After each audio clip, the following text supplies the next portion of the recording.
Hey folks, this is my third time trying to do this. Apparently, shooting videos, not that easy. Not that easy. So I'll tell you what happened, and I'll show you what happened. I had two magpies perfectly sitting in that tree. Now the thing with magpies is they're breeding pairs. So these magpies will be together forever, and they will protect this area from all sorts of stuff. Yeah, basically, but mainly other birds and humans. The thing with magpies, and all Aussies know this, and I think a lot of international people understand that they can take a dislike to you. And my dogs are about to eat my next door neighbour. So they can take a massive dislike to you if you don't treat them well. So the secret with maggies is to treat them well. If you can feed them. They're gonna help you out until they don't, and try and take your eyeball. So there's that. But they're wicked. I love them. And they make a beautiful song. And yeah, it's just good to have a breeding pair, I guess. So that is Smushy. Man, come on, bro. That is Smushy. Here's my Rottweiler boy. He's a legend. But he does like to claim things, as you've just seen. And that is Grace. Grace likes to chase the reflection from my phone. It's her favourite thing to do.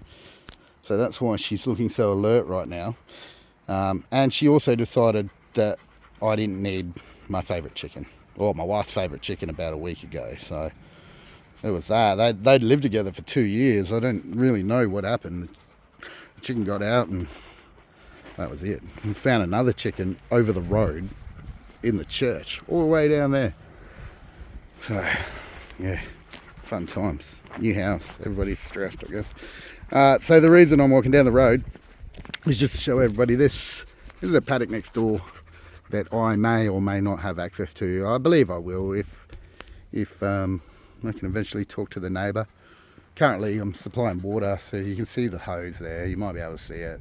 I think they're watering the fruit trees on the front. They'll be peaches or apricots or something. They grow really well up here. In fact, most things grow pretty well up here. So this is the start of the house. Goes all the way to the corner there. We have no neighbours. It's good. We got a street on one side, street on the other. We got that paddock, and then over the back fence is just acres and acres of sheep. So it's pretty secluded. Where we live, people don't really know it exists, so that's cool. I just wanted to show you the church as well. So this church. Now, I am not involved in too many organisations, but I feel like their land could really use a permaculture touch. And as Danu says, you just start seeing swales everywhere, and this is the perfect hill for swales, guaranteed. So, maybe if I run out of land, I can talk to the priest, talk to the father, and we can come to an arrangement where we can grow some stuff for the church and grow some stuff for me. We'll see how it happens. Alright, so that's the house. I'm going to take you on a tour. It's going to be a longer video. I've only done a couple of shorts, so that's pretty obvious. But been talking to people, and I kind of feel like it would be good if you got a perspective of the property. So this is the front yard. Now in Australia, for some reason, we like to build houses in the middle of blocks, and we like to have a nice big useless piece of land out the front, which we will fill with roses, grass and ornamentals that you do not need to water, and things like gum trees. Now I love gum trees as much as the next man, as much as the next gardener, but don't ever plant one. They are terrible. They will steal all your water, all your nutrients, and you'll never get good crops if you're planting near one. They got enormous root systems. So we have them. That's what these guys are, just types of eucalyptus. Everywhere out here has them. They're everywhere. It's what koalas eat. Although, fun fact, they only eat the really, really green tips off about 5% of the actual eucalyptus plants. So that's why they struggle a little bit, poor buggers. But there's plenty around here. I doubt we'll see them. 4 very cute little buggers. They are very, very good at hiding in these eucalypt trees. You could be looking straight at one and not see it. So this front area, I think we'll go perennials and vining stuff that doesn't really need looking after too much, and we'll keep coming back, and I'll replace the ornamentals with perennials that do the same job essentially, and we get food out of the point of this property is generally to grow food. Like I would like 85% of the plants here, or maybe 80%, to be food giving plants. And then we're gonna have to get some flowers in here to attract pollinators, etc. So that's the plan. And I really do want to use all of the space as well. I've never understood. I lived in England for a while, and they put their houses at the front of the property so they can use the rest of the property. It's always confused me. This is my actual backyard. So all this is going to go. All these plants are going to go. Our retaining walls are going to stay. And honestly, like I'm going to keep all the retaining walls just about, because I feel like if I don't, I'm going to have trouble with things falling down the hill. And also, they've done a pretty good job. Mostly it's quite flat, and the hill itself is relatively steep. So we'll leave the retaining walls, but a lot of the concrete up the back and the slate, the pathways has got to go. So this is just my bit, and I built a outdoor kitchen there just for me. But this is all going to be a herb garden, all of it. Every herb that you can possibly think of. But not just for work, it'll be for me as well. You know, maybe I'll grow some stuff down here that I eat a lot, so I can just come out and pick, like strawberries. Love strawberries. The yuccas will go, and behind this is a little garden, like a shade garden. So I don't know what we're going to do there. This here, okay, so my wife wants a Japanese garden, and I am totally on board with it. It's a lot of work, and that's where the streams and the waterfalls come in. So, and this is the real problem I've got. So this is cool. Where that shed is, I'm going to remove that shed, relocate it, and we're going to put a Japanese pergola and deck up there. Here will be water, so it'll look like a little lake, and we'll have the decking come out so it looks like it's floating. Get rid of this concrete, turn it into a stream, put a bridge in there over to the pergola. The stream will then come down here via a little waterfall and into there, which I have 2 Japanese maples currently growing for, and then we'll do a topiary plant out around a pond, just like that standard awesome Japanese style, and we'll block that tank up with some sort of, I don't know, passion fruit or wine grapes, if something like that. We'll see. So that part is put aside for the Japanese garden.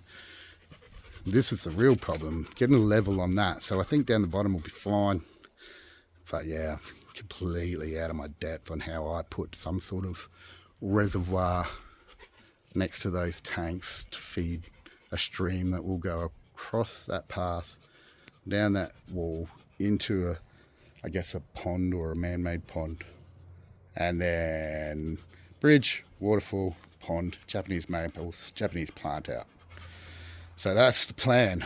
That's a big job. So, but it's going to happen. It's going to happen. Again, chicken coop. You guys have seen all this.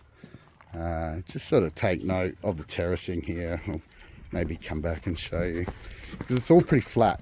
So I'd say this area that I'm standing in is probably 200 square, and then you go up there, and I'd say that area is pretty close to 300 square.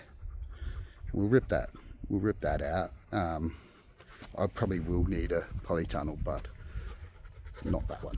So, and then there's chicken coop. So that's the property. Yeah, any ideas, especially for this? This one makes me think at night. So yeah, a lot of people, well, not a lot of people, about 3 people have told me to get a haircut. Now, the problem with getting rid of this is that I believe that if I treat my hair badly, it may just leave me. Like, if I don't respect it, it's probably going to go. And it's pretty light on the back there already. So this is the deal. Once this all gets serious, once the kitchen's done, it's all fitted out, then the beard can come off. It won't come off completely. It won't come off completely, but it will get neat and tidy, and I will have a haircut, mum and wife. So yeah, so that's one question I wanted to address. I've had a couple of people ask me why I'm doing this. You know, I'm flat out. I get a little business that goes okay. Could go better. It goes okay. And I got a new house, and I got an old house that I'm trying to sell. So I had to think about it, and honestly, this wouldn't have happened without the BBM Food Forest, and I really like what they're doing, and I really like the information and the community that has sort of gotten around him. It's a great community. It's so positive, and I've done a little bit of work with some people for I guess charity lately. Obviously, I help the food farm out a little bit, but this for me is purely for friends and information. So we won't. So Australia is super expensive. There's no point sending me money or doing anything like that. Not that money's bad. Everybody needs it. We love it. But yeah, there's definitely better places that sort of stuff could go to. So yeah, I guess I'm just doing it because I want to meet people that think like me, and I want their advice and their info. And you know, sometimes we're not going to do what they ask or what they suggest, but I'll tell you what, we might be able to take 10-15% of their idea and put it into another idea. So I kind of think that there's no stupid suggestions, and yeah, that's what I'm here for. So hopefully you guys can enjoy the ride and see what we do. We're gonna pack so much into this little space, and I'm gonna try and use the skills that I have. I spent a long time learning, and I'm going to take all your knowledge and all your skills and try and put that into practice as well. So that's the goal. It's should be fun. It should be really, really fun. Thanks, guys. I'll see you soon.